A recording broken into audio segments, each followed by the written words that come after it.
En estos meses, con la presencia de Mary Pita, de Noemí Santana, de Alberto Rodríguez, Canarias ha estado presente en el Parlamento español. Y creo que de repente ha habido una preocupación real en el conjunto de España por lo que está pasando en las islas.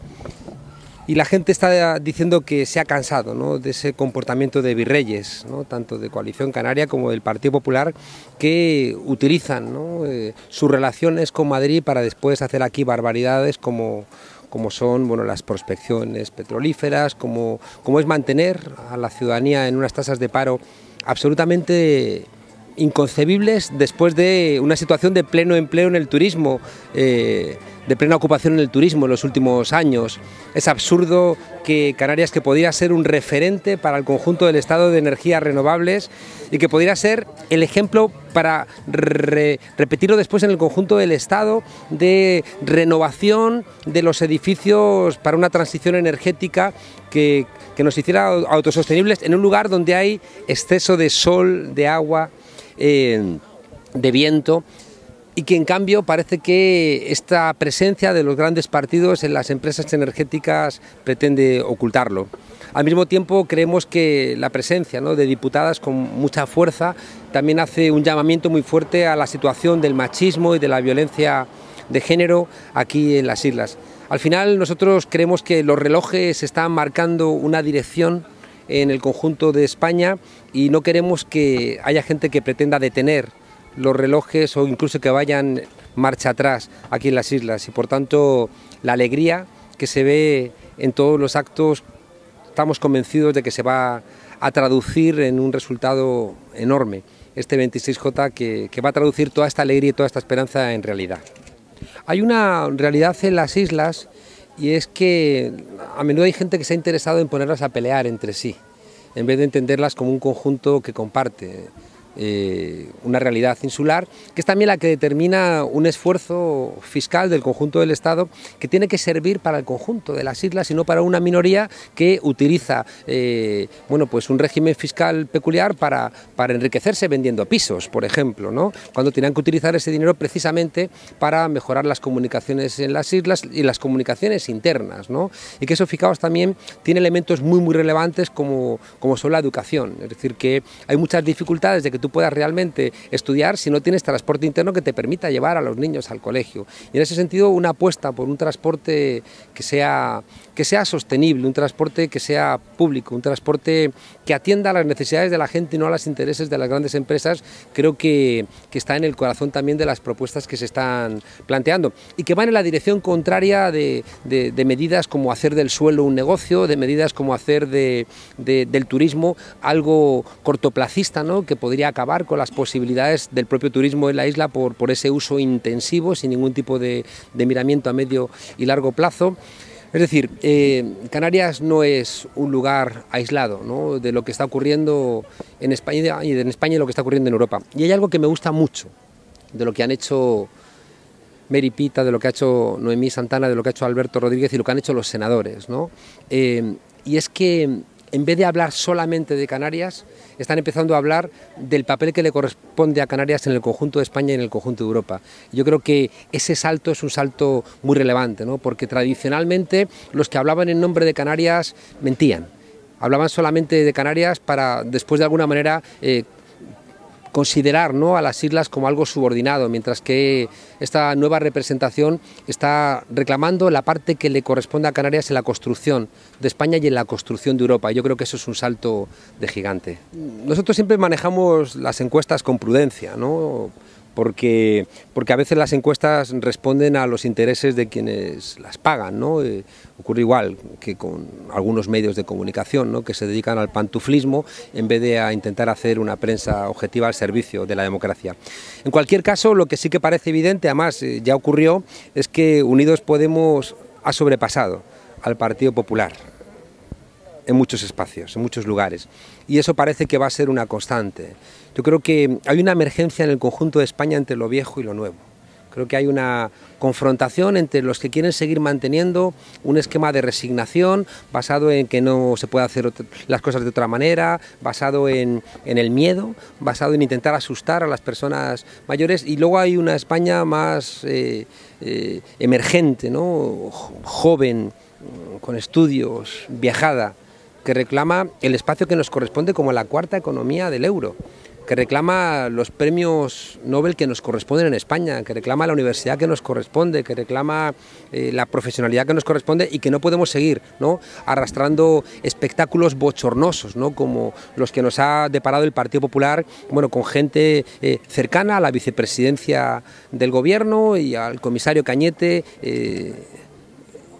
ensuciados, ¿no?, en un supuesto proceso de envenenamiento del agua del Ebro, gente que se ha enriquecido con la visita del Papa, gente que se ha enriquecido vendiendo terrenos para escuelas concertadas cobrando 1 millón de euros, ¿no?, gente que se ha enriquecido con la obra pública, el caso Gürtel, la Púnica, el 100% de los tesoreros del Partido Popular o en la cárcel o imputados o en procesos judiciales, el 100% de los tesoreros del Partido Popular. Y por tanto, cuando los jueces dicen que el PP es una asociación para delinquir, pues está diciendo algo cierto. Y eso es también lo que explica por qué el Partido Popular presiona sobre los jueces y no garantiza la independencia, que es una cosa esencial. Es decir, que sin independencia de los jueces no hay democracia, y el Partido Popular vemos que coloca a alguien que es militante del Partido Popular de número 1 del Tribunal Constitucional. Vemos que coloca a Espejelo López en el Consejo General del Poder Judicial, pese a ser jueces que han estado muy vinculados a la FAES y al propio Partido Popular. Vemos que presionan para colocar a gente suya en los diferentes órganos de gobierno de los jueces. Vemos que Rafael Hernando insulta al juez de la Mata porque, haciendo su trabajo de manera independiente, demuestra que la sede del PP ha sido pagada con dinero negro y le pone una fianza. Y es Rafael Hernando, es el portavoz del Partido Popular, el que dice que es un juez de socialista. Es decir, que están intentando, ¿no?, presentarnos a nosotros como gente que no asumimos la independencia judicial, cuando es todo lo contrario, ¿no? Llevamos muchos años como académicos defendiendo la independencia judicial, y es el portavoz del PP el que ha salido diciendo que es el juez Matas el que es un juez socialista, que es lo que decía Berlusconi cuando le acusaba a los jueces de su connivencia, ¿no?, con la mafia. Y por tanto entendemos que toda esa situación la gente se ha dado cuenta, ¿no? Yo creo que la gente se ha dado cuenta de que en esa España emergente que quiere un país europeo y otra gente que lo que quiere es mantenernos, ¿no?, en el pasado, va a triunfar pues lo que está naciendo. Y hay algo muy relevante, ¿no? Creo que hay que lanzar un mensaje claro de que el Partido Popular solamente le queda por privatizar las pensiones, y está en el marco económico tanto del Partido Popular como de Ciudadanos. Yo creo que Mariano Rajoy quiere convertir a los pensionistas en preferentistas.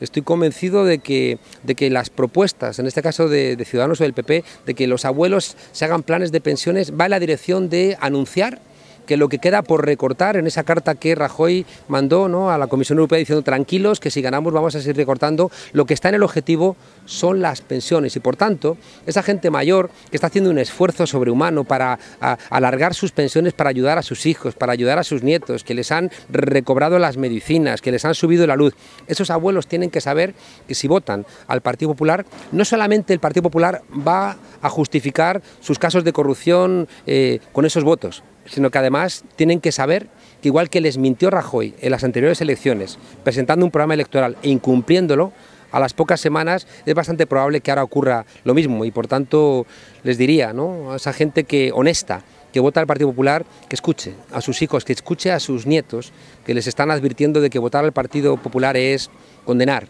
a España a seguir anclada en el pasado. Y en el momento en el que estamos, creo que es muy importante que demos pasos para salir de este agujero, ¿no?, de este sumidero en el que nos está metiendo el Partido Popular. ¿Escuchaste lo que dije antes en ese meeting? He escuchado ese fragmento. Claro, pero no podemos escuchar solamente una frase fuera de un contexto, porque entonces podemos hacernos decir casi cualquier cosa. Claro, pero llevo contextualizándola 5 días, pero te la vuelvo a contextualizar. Yo estaba planteando precisamente que ha sido el ministro Fernández Díaz el que ha cuestionado a la Guardia Civil porque investiga los casos de corrupción vinculados al PP. Dije que es el Partido Popular, a través de Cristina Cifuentes, quien está cuestionando, ya digo, como Berlusconi, la tarea de los jueces, porque, claro, es que la cúpula del Partido Popular en Valencia, bueno, pues está inmersa en casos de corrupción, la red Púnica, la red Gürtel, la sede del PP, el envenenamiento del Ebro, la visita del Papa. Es decir, son demasiados casos de corrupción que han hecho que incluso el portavoz del Partido Popular se atreva a decir que es que cuidado con los jueces, que es que lo que pasa es que son socialistas, que insisto, esa es la frase que está diciendo el PP contra los jueces es lo que decía Berlusconi contra los jueces cuando le estaban acusando de su connivencia con la mafia. Y lo que yo planteé, y lo vuelvo a repetir con absoluta nitidez, es que un gobierno de Unidos Podemos busca garantizar la independencia de los jueces.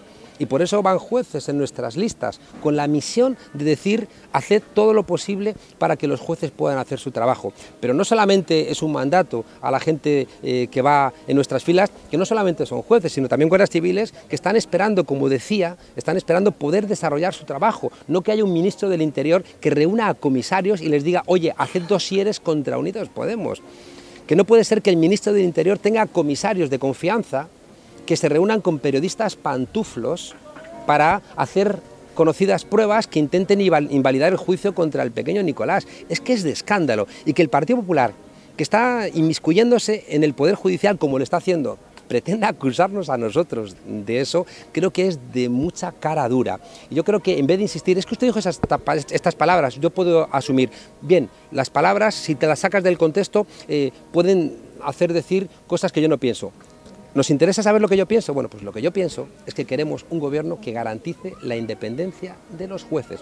Pero no lo digo ahora, lo llevo diciendo 25 años. Y quien quiera leer las cosas que he escrito durante estos 25 años, verá que esto es siempre una defensa cerrada de la independencia de los jueces. Hombre, y que alguien me diga que una frase sacada de contexto es más importante que lo que llevo escribiendo 25 años, solamente demuestra que estamos en elecciones y que hace falta disparar contra el adversario con la munición que se tenga. Lo que pasa es que me gustaría que, como decía el otro día Pedro Sánchez, que no debe valer todo en las campañas electorales, y igual que él se quejaba de que le habían sacado un vídeo donde parece que despreciaba a los inmigrantes, cuando a mí me consta que Sánchez no desprecia a los inmigrantes, me consta, es un hombre con un compromiso con la inmigración, igual que a él le molestaba ese tipo de cuestiones, tiene que entender que no pueden ellos colaborar en decir que nosotros estamos en contra de la independencia judicial cuando es todo lo contrario. Y si la gente ve nuestro programa, lo que estamos planteando es frenar que los partidos políticos puedan seguir inmiscuyéndose en el Poder Judicial. Todos recordamos escenarios terribles donde los partidos se repartían el Consejo General del Poder Judicial, que al final tiene como resultado cosas terribles como Espejel y López están constantemente recurridos porque quieren hacer valer su opinión en casos como la Gürtel. Oiga, si es que ustedes son jueces que se están comportando como jueces de partido, ustedes no pueden estar en el Consejo General del Poder Judicial interviniendo en casos que afectan al Partido Popular. Es decir, si queremos evitar esas cosas, tenemos que tomar medidas. Y nosotros hemos planteado que el Consejo General del Poder Judicial lo elija la ciudadanía. Es decir, que tengamos que empezar a atrevernos, ¿no?, a que la ciudadanía también se corresponsabilice con la judicatura. Porque no hay democracia sin un poder judicial independiente, no hay democracia sin división de poderes. Yo espero que no. Fijaos que las elecciones son un par de semanas, en cambio después son 4 años de Parlamento y 4 años de gobierno. Y a mí me gustaría que no nos hiciéramos heridas que después no pueden cicatrizar. Me gustaría que tiene que haber un legítimo, ¿no?, debate de ideas en la campaña electoral, pero yo creo que no vale el juego sucio, porque después el juego sucio enturbia, ¿no? Y la política tiene que agregar, la política tiene que sumar voluntades, tiene que ser capaz de llegar a acuerdos. En ese sentido es cuando alguien se pasa de frenada, ¿no?, en los ataques, en las descalificaciones, incluso mintiendo, yo creo que impide después la concordia, y la ciudadanía quiere que los políticos solventen los problemas, no que creen más problemas de los que ya hay. Hemos hecho un programa que es el más leído, ¿no?, de la historia de la restauración de la democracia en España, y los programas están para cumplirlo. Nosotros hemos dicho, y lo llevamos en el propio programa, que tienen que funcionar como un contrato con los ciudadanos, de manera que si alguien incumple el programa electoral, se tiene que activar un revocatorio para que la ciudadanía pueda echar a unos gobernantes que se presentan prometiendo unas cosas y haciendo las contrarias, ¿no? Yo creo que eso es un fraude, ¿no? Lo que hizo Mariano Rajoy en las anteriores elecciones, de presentarse con un programa e incumplirlo, es un fraude. De la misma manera que yo creo que es un fraude que el Partido Socialista se presente con un programa y queriendo, ¿no?, formar un gobierno imposible porque no daban los números con Ciudadanos, renunciar a su propio programa, ¿no? Yo creo que hay que buscar acuerdos, pero dentro de los puntos comunes, hay que buscar el mínimo común denominador. No puede ser que tú renuncies a lo que realmente pienses con tal de entrar en el poder. Yo creo que sería patético que tuviéramos que ir a unas terceras elecciones, ¿no? Yo creo que, pero por lo que yo veo no va a ocurrir. En diciembre se le dijo a Pedro Sánchez que hiciéramos un gobierno Podemos-PSOE. Y Pedro Sánchez no pudo poner en marcha esa posibilidad porque una semana después de las elecciones el Consejo Federal del PSOE se lo impidió, le dijo no puedes pactar con Podemos, ¿no? Y de repente ahí Pedro Sánchez tuvo un problema porque le ocurrió como ese dicho que dicen los franceses, que cuando extiendes la mermelada en la tostada, cuanta menos tostada hay, pues más la estiras, ¿no?, a ver si llega a todo el pan. De alguna manera 90 más 40 pues daba menos que 90 más 69. En estas elecciones todo apunta a que la oferta que Pablo le hizo a Pedro Sánchez, de que le correspondía a él ser presidente de ese gobierno de cambio, porque tenía 300.000 votos más, se va a invertir, ¿no? Y yo creo que Unidos Podemos, por coherencia, que creo que es la fuerza que está demostrando más coherencia, va a volverle a decir a Pedro Sánchez: Pedro, la gente quiere un gobierno de cambio.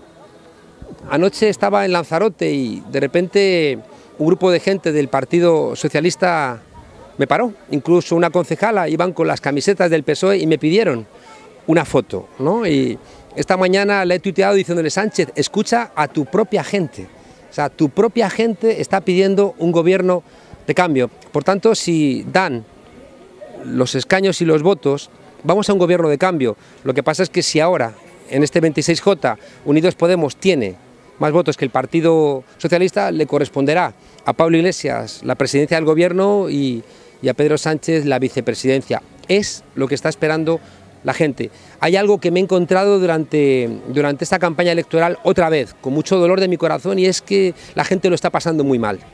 A veces uno tiene la tentación de decir, no, vamos a esperar a circunstancias mejores para gobernar, pero cuando uno ve tanto dolor en la gente dice, tenemos que solventarlo ya. Hay demasiada gente que se acerca diciendo no aguanto más, hay gente que dice me han quitado el desempleo, llevo parado mucho tiempo, me han desahuciado, 500 000 de desahucios durante esa legislatura de Rajoy. La gente no aguanta tanto dolor y por tanto tenemos la obligación de hacer algo y hacerlo ya. Nosotros lo sabemos, el pueblo lo sabe, ahora falta que lo sepa también el Partido Socialista. Juan Carlos, ¿os sentís preparados para gobernar en el caso de que consiguierais una mayoría? Estamos infinitamente mejor preparados que el Partido Socialista. En el 82 nos sentimos infinitamente mejor preparados que el Partido Popular, ¿no?, en el 96. Hay una cosa que creemos que es muy claro, ¿no?, y es que cada vez que el pueblo ha expresado que venía un cambio, el poder ha reaccionado con desmesura. Es cuando en el año 82, a punto de ganar el Partido Socialista, decían que le iban a quitar a la gente las casas y le iban a quitar las vacas, iban a quitarle a los taxistas el taxi, ¿no? Y después, cuando iba ganando el Partido Popular, sacaron aquello del Doberman, ¿no?, y que poco menos que íbamos a una guerra civil. Y ahora de alguna manera están insistiendo en lo mismo, ¿no?, que si gana Unidos Podemos va a ser un desastre. Yo creo que es una señal clara de que hay un pueblo que está diciéndole a los partidos, no solamente en las encuestas, sino en el clima de la calle, que viene cambio.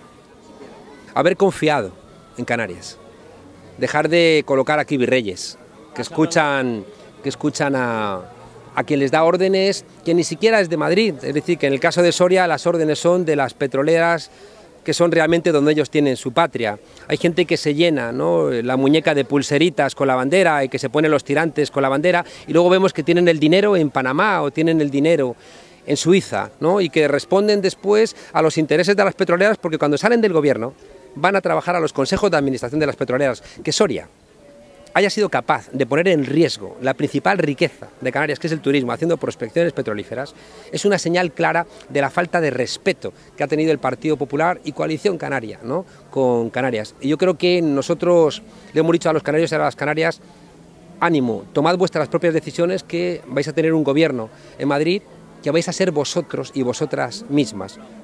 No queremos volver a repetir esa condición de virreinato que al final se convierte en un enorme fraude. Bueno, y fijaos, dejadme deciros una última cosa. Creemos que el Senado es esencial.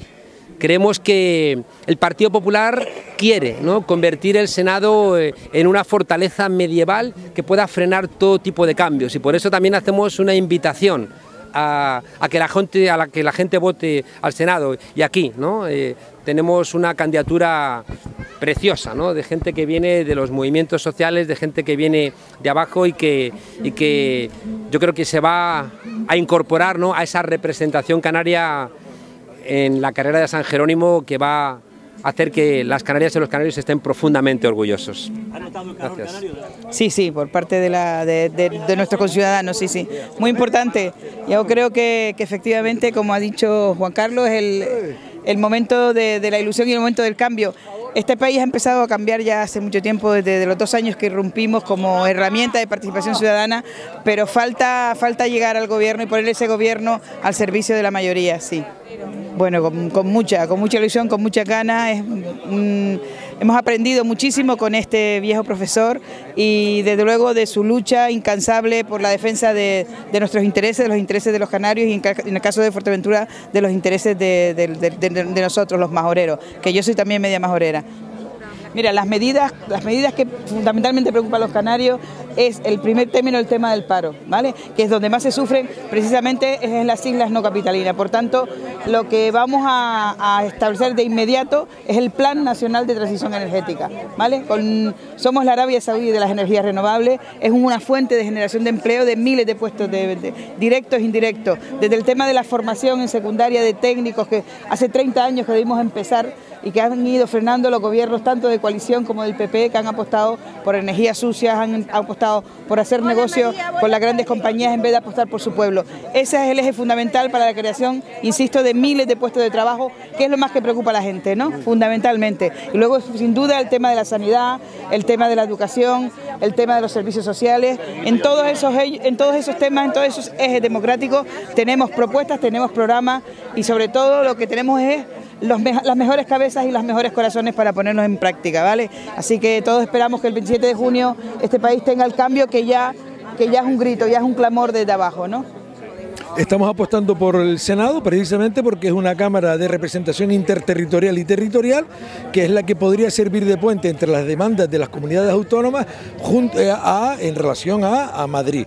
Entonces el Senado en esa medida tiene una potencialidad que no se ha sabido aprovechar, porque hasta la fecha el Senado ha sido una Cámara tremendamente aristocrática, no estando en relación a las demandas de la gente ciudadana que habita en las distintas comunidades autónomas. Habría que llegar al Senado y tendríamos que plantear la necesidad de seguir manteniendo la institución o no. En cualquier caso, para hacerlo tendremos que contar con una mayoría suficiente para revisar la Constitución, y a partir de una revisión constitucional es la ciudadanía la que tendrá que debatir y decidir si dejamos o no dejamos esa Cámara. Insisto, como ahora está, ha sido una Cámara aristocrática de bloqueo de los acuerdos de Congreso, y queremos entrar en ella para que no sirva de bloqueo, sino para que sirva precisamente para potenciar todo aquel vínculo que desde Madrid se puede tener con una comunidad como la Canaria. ¿Cuál va a ser la agenda de Fuerteventura, la prioridad de Fuerteventura en ese Senado?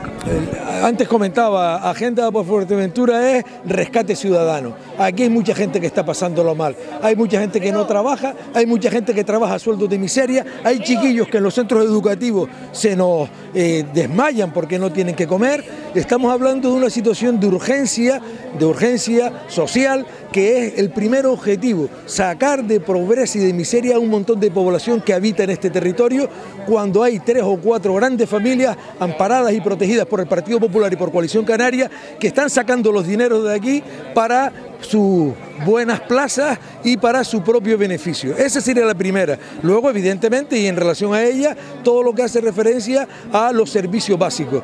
Vengo ahora de una escuela, del Bernabé Figueroa, 350 niñas y niños en esa escuela. El colegio ya no es siquiera atendido en los proyectos de reforma, ampliación y mejora, que son competencia municipal, ya no son atendidos por el ayuntamiento. Los colegios se van deteriorando, hay que remozarlos, los ayuntamientos ya siquiera se meten en esos espacios para atenderlos. ¿Qué quiero decir con ello? Que las autoridades públicas están abandonando los espacios públicos de educación.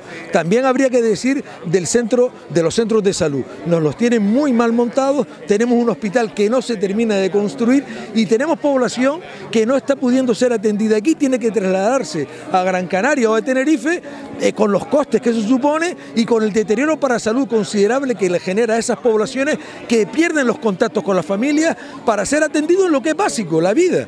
Entonces, esas cuestiones de base son trascendentales, como lo es la propuesta de transición energética de la que ya hablaba Juan Carlos.